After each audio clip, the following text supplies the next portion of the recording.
High বন্ধুরা, আমি একটি নতুন ইউটিউব চ্যানেল খুলেছি যার নাম শম্পা লাইফস্টাইল ব্লগ 28। আজকে আমি একটা রান্নার রেসিপি করেছি যেটা আপনাদের সঙ্গে শেয়ার করব। আপনারা দেখবেন কিভাবে আমি এই রেসিপিটা রান্না করলাম। এই রেসিপিটার নাম হচ্ছে চিকেন দো পেঁয়াজা। চিকেনটাকে ভালো করে ধোয়ার পর নুন, হলুদ, টক দই মাখিয়ে 30 মিনিট রেখে দিতে হবে।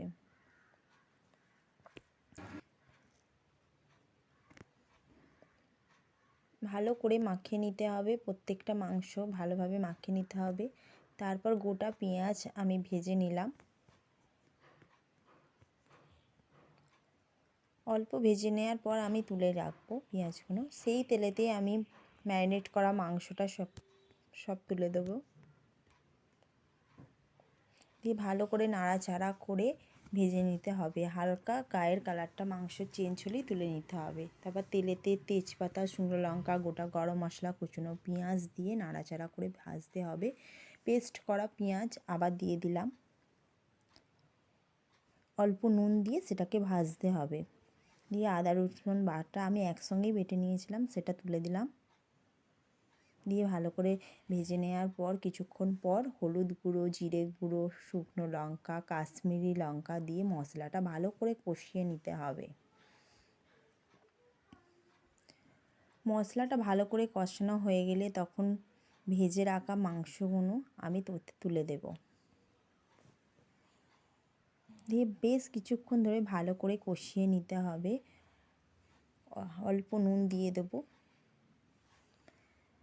বেশ কিছুদিন ধরে কষিয়ে নিয়ে আমি চাপা দিয়ে দেব। গ্যাসটাকে সিম করে দেব যাতে মাংস থেকে নিয়ে জলটা বেরিয়ে আসে। আমি এতে একটুও কিন্তু জল দিইনি, দেখুন কিভাবে মাংস থেকে জল বেরিয়ে গেছে। দিয়ে ভালো করে কষাটা হয়ে গেছে।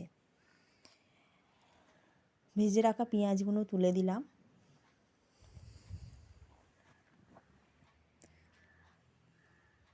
কাজু বাদাম বাটা আমি তুলে দিলাম, এতে কাজু বাদাম বাটা আছে। আমি গোলমরিচ গুঁড়ো দিলাম, আপনারা চাইলে দিতেও পারেন, নাও দিতে পারেন। গুঁড়ো গরম মশলা গুঁড়ো দিয়ে আবার কিছুক্ষণ আমি ঢাকা দিয়ে রেখে দিলাম। রেখে দেওয়ার পর আবার খুলে কিছুক্ষণ পর নিচটা যাতে না বসে যায়, কাজু বাদাম বাটা দিলে নিচটা বসে যাওয়ার সম্ভাবনা থাকে।